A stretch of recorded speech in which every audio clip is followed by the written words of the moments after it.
Friends, come along with us for a ride in a Model T Ford as we go through Henry Ford's Greenfield Village in Dearfield, Michigan. We'll see the Wright Brothers bicycle shop where the Wright Brothers invented the airplane in the back of the shop. We'll also go to Edison's Menlow Park where the light bulb was invented and see the actual room that the light bulb was invented in. And of course, all along the while, we'll take a very historic and interesting tour along in a Model T, the first car that put America on the road, as we tour Greenfield Village. So come along with us for the ride, and if you like this type of material, please subscribe. Thank you. Greetings here at Greenfield Village in Dearborn, Michigan. This is David Gillespie with Pumpkintown Primitives. If you like Greenfield Village and historic houses, stay tuned. In case you're wondering, some people collect cards, some people collect coins, but Henry Ford collected buildings and houses. So that's what Greenfield Village is houses that he has collected in buildings over the year. All right, so first off, here's the house that Henry Ford was born in. The house was built around 1860.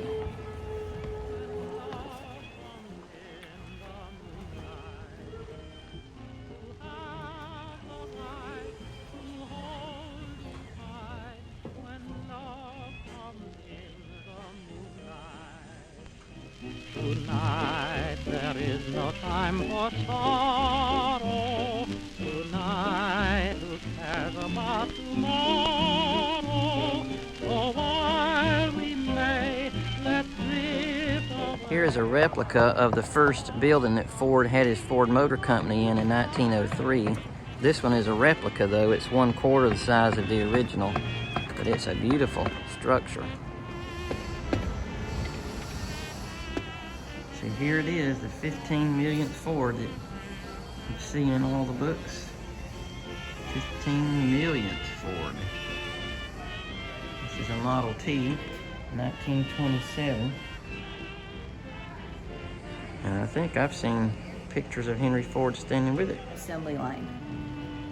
Wow. So this is the Model A that was built after the Model T in 1926. And in 1908, he's up to letter T. And that's the So he T. builds the first T in 1908.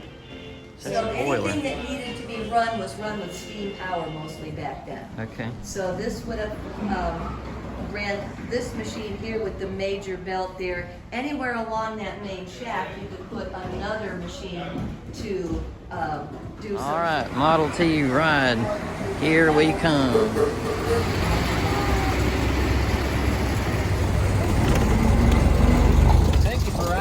Oh yeah, so thank you for giving us a excited. ride. Thank you for doing this. Oh, it's my pleasure. I'm Jim. Get these questions asked away. Okay. Thank you, Jim. Thank you. Have you ridden with us before? No, It's never. our first one here. First Model T ride too. Oh, fantastic. The ride's very different from the modern car. Right, Got no gas pedal. I got a gas lever. right, Since I got a lever for gas, it means I got pedals for the shifters. right.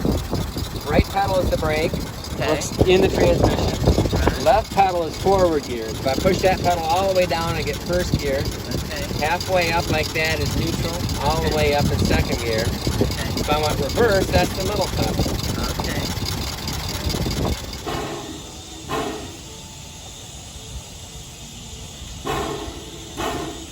Okay. The Model T got the gas tank up here, solved that. Oh, okay, yeah. But, So if we're going up the hill, you would recommend getting one that has a gas tank on the front Yeah. instead of the one under the seat. Right. Unless you got the aftermarket. Yeah, then I fuel could pump. get by with it. But Okay. Well, that's driving helpful. on a mountain, I think I would like to have the four-wheel brakes on a Model S. Yeah, right. Which that's what I've got now. Yeah. The mechanical brake. You would go to the first and then you brake, and then you can stop fairly good. But Okay. you're pushing down, letting up, hitting the brake. Yeah. Emergency, the manual would tell you to use reverse and the brake at the same time. Okay. But brake is definitely the poor spot in the Model T. Sure. Okay. I guess if I had to, I could just roll down backwards down, and there's plenty of places to Yeah. get over, you know. So Yeah. And back in the day, soft metal was easier to work to make the complex parts. Okay. But it was still more expensive than steel even back then. I wondered about that. And so they, to reduce the price of the car, worked on reducing the amount of brass. Okay. The very first model piece, this was all brass. Okay. And then they replaced it with steel as they learned to make those parts out of steel. Okay, okay. Now, once we started entering World War I, brass got even more expensive. Crash course and reducing brass. Yes, yes. They started making wartime products, but still, this is just a bullhorn. Okay. I'm not going to scare these people, but the air goes under and then there's a horn. So it's got like a pipe that goes out to Yeah. it. Oh, yeah. Well, if I lived up this way, I'd be doing what you're The doing. village is open for the day. They don't have modern cars here. Good. So when they go to clean up or when they go to do maintenance, They have to use the old car to get out to it. Yeah. That's awesome. So all the employees know how to drive them. Yeah. Look at that black squirrel. You know, it used to be around Lansing is where we would only see them. So here is the Wright cycle shop where the airplane was invented, I think.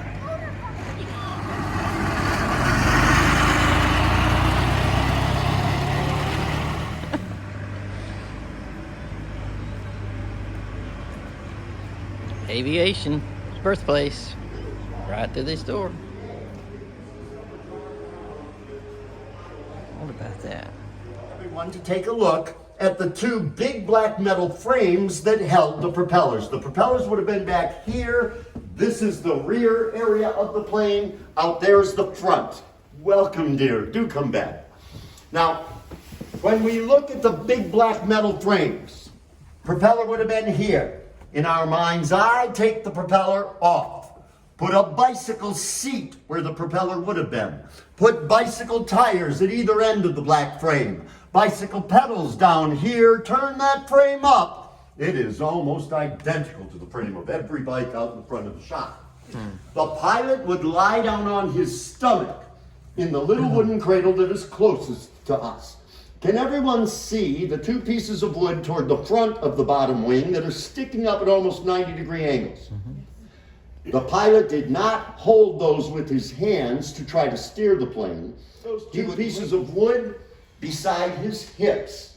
Now, if you got a chance, 3 machines cut every piece of wood and almost every piece of metal that went into the world's first airplane. Now, my friends, on the saw, there's a little plaque. On that plaque, a historic fact, God bless you, sir. Thank you. A historic fact that to me is the most impressive thing in the building. As wonderful as the bikes and bike parts out in the front are that Orville actually gave to me, what's written on that plaque gives me goosebumps. Now I'm gonna preface what's on that plaque and I will close my comments with this. For hundreds and hundreds and hundreds of years, going all the way back to Leonardo da Vinci, people were trying to design, build, and fly. Wright from Dayton, Ohio, succeeded. And then the plaque tells us that within 65 years of their first successful flight, less than 1 lifetime, we were walking on the moon. And my friends, the tail end of that journey to the moon all started right here. Folks, thank you. Thank you. Truly my pleasure. Thank you all for coming. So there's what he's talking about with him laying down between those two boards and using that When I hand watch to my kids walking in class, turn it. the eyes and the face and the body language. with the safety harnesses. They kept their money in that safe. Really? When I That's have our awesome. little kids come in on their school trips, Right. in 1903, most pictures were black and white or kind of brownish sepia tone. Right. So color is my most. They were in when they made the plane. So they would sell others, they would fix anybody's. They were known to be the best bicycle mechanics in all of Dayton, Ohio in their time. They even designed their own. The one on the upper shelf, is one of the few remaining of their original bike design called the Van Cleve. Really? Now, when they made that bike in 1896, they were custom. Okay, so this is the Wright brothers' house where they were living when they invented the airplane. Their mother was the mechanically minded gal of the family. It wasn't the father. The father was actually a preacher. So they had good upbringing, it sounds like.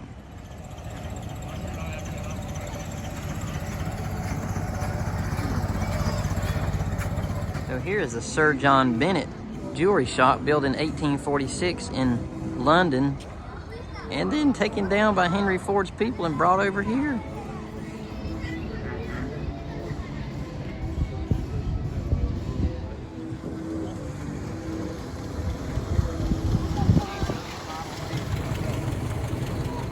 I know, I see it.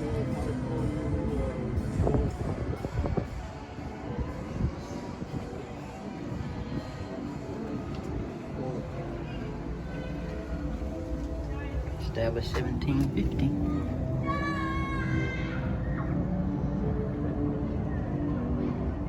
The Omnibus Company.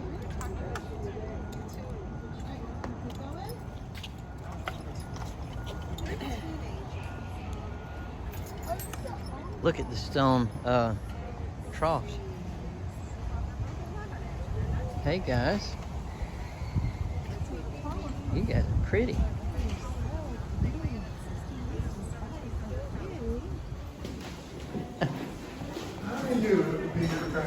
Are you kidding?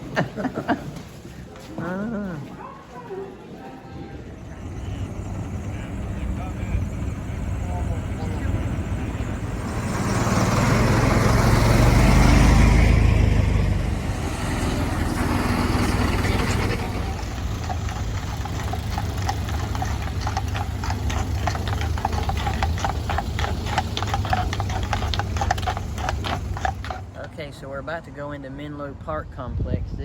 These are the buildings that Thomas Edison invented the light bulb in. So it was brought here from New Jersey, but these were built in the 1870s. So the light bulb was invented in these buildings here.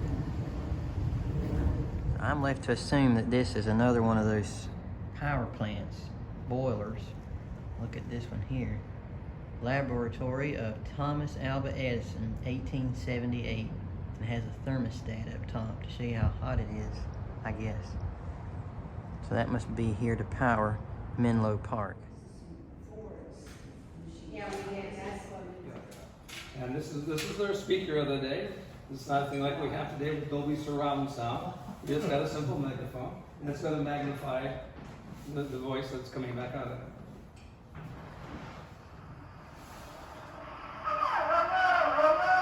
Pretty cool.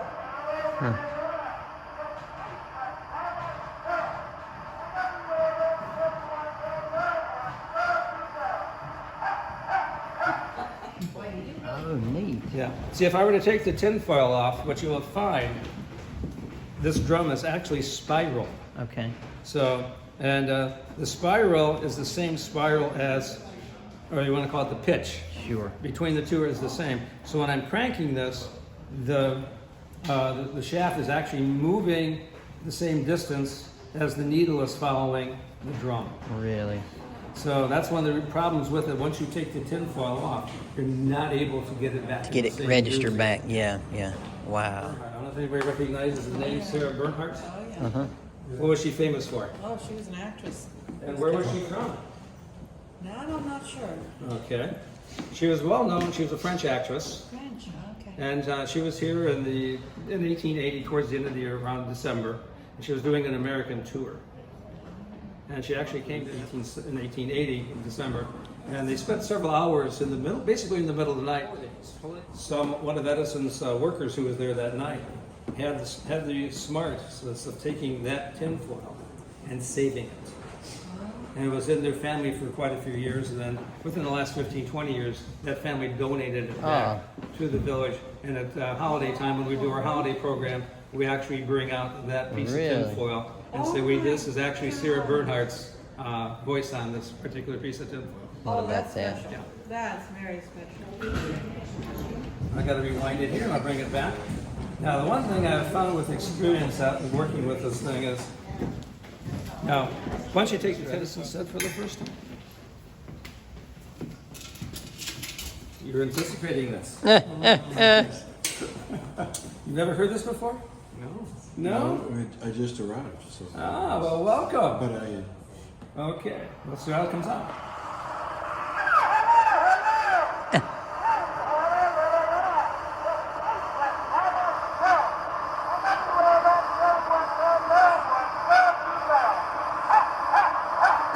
Ford realizes Edison's kind of old, he's gonna get tired, he's gonna wanna sit down. So he had a chair there waiting for him. And I've got Thomas Edison sitting right here where we're at in that chair. Right behind him is Henry Ford. Next to them was the president, Herbert Hoover. He was here for the opening celebration. And the gentleman on the far left was Francis Yale. He was Thomas Edison's assistant. And he was actually hired by Henry Ford to set up the laboratory here, so it looks exactly like it did when they were working on it in New Jersey. Now, Ford kind of stopped and turned around. He had one of his workers kind of standing way in the back there. He told him to nail the chair to the floor. He said because Thomas Edison has sat in that chair, it's part of American history, so it shouldn't be disturbed. And if you look carefully, you still see the nails going from the legs of the chair into the floorboards. So that chair has not moved since October 21st of 1929. Holy cow.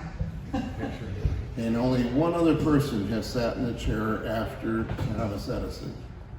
It was in 1932, Henry Ford brought Helen Keller up here to the laboratory, and he allowed her to sit in the chair. Through the years, you have to do the regular maintenance of the floor and paint it and keep it up. But they wanted to make sure they didn't disturb that area, so they kind of cut out around it and framed it, and so that stayed the same. The scientific instruments, these are the actual ones they used, including the condensers there. So this was all stored away by either Thomas Edison or some of the other scientists. They are various chemicals and compounds. The back is all filled with different, they call it the bottom. They had, they tried over 2,000 different filaments for the light bulb. So some of those are those that didn't work so well. And the original one was purple. Just about anything you can think of, Edison allowed them to work on. And over 400 inventions come out of this particular laboratory. The light bulb was one of them. Were those originally gas lights? That's correct. In this room, they have all the glass pieces that Edison used and had to have made to do all their different experiments in. So these are some representatives of that. So this is the drafting studio here at Menlow Park. Look at the light that is provided by natural light. Even on a cloudy day, you're perfectly able to see everything. Half of the top here is just in windows. So the Cotswold Cottage, built in the early 1600s in Gloucestershire, England, of limestone. I'm not quite sure what the roof is made out of, but look at that. That's like a dream house. Let's go check it out here, Cotswold Cottage. Said Henry Ford bought it on the cheap and just had it shipped over. Why not, right? Let's have one shipped over too.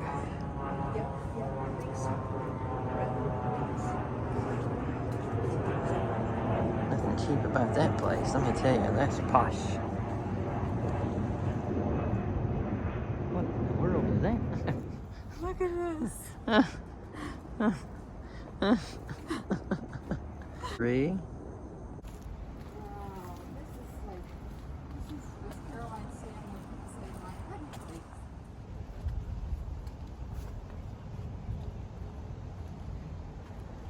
Okay, so we gotta go in.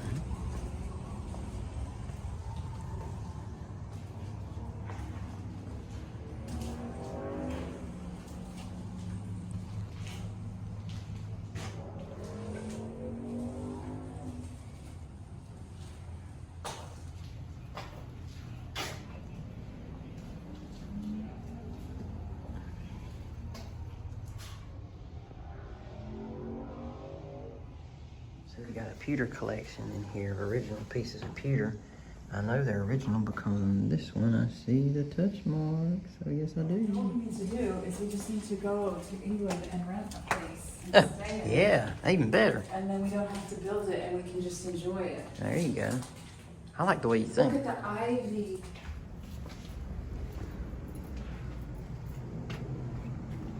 Wow. Okay, we're moving in. So this is like a little, I don't know what you call this structure, but it's like a porch out of stone. Everybody needs a limestone porch. We gotta build one. This is why our asphalt shingles don't hold up as long as these older things, because they were made of stone. Look at that. It's not slate either. It's like a, I don't know what it is. It's like, I don't know what it is. It's stone. It's interesting. Look at how they put the rocks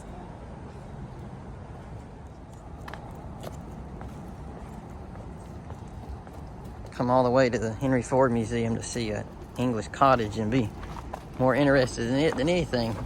But I think we are. Oh yes. We have seen the end of this exhibit. Okay, see this stone wall is tapered inward, and at the top it has these here so that you can't sit on it.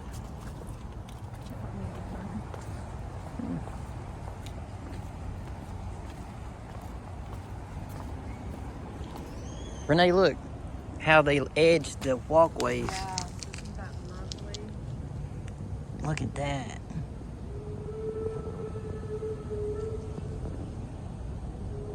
For at least 300 years. The shop is outfitted to appear as it would have been in the late 1800s, but apart from a few refinements, it would actually appear familiar to blacksmiths from many hundreds of years before then. I just wanted to show you the Blacksmith Shop up here at the Henry Ford Museum at Greenfield. This was built in the what years?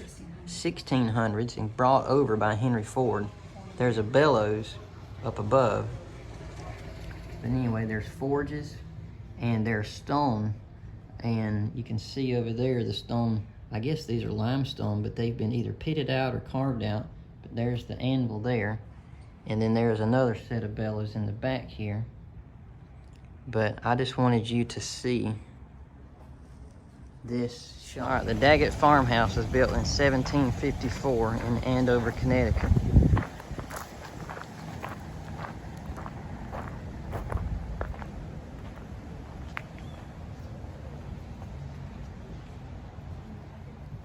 Just thread it through and then I know you. That stand place and then 6 circle up and down. So that's about 11. So for this one,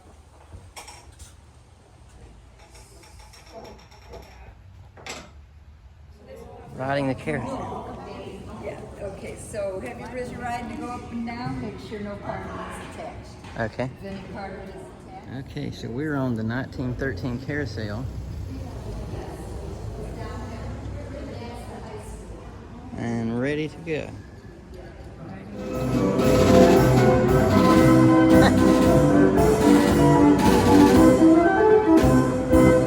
Oh, calliope.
doggy.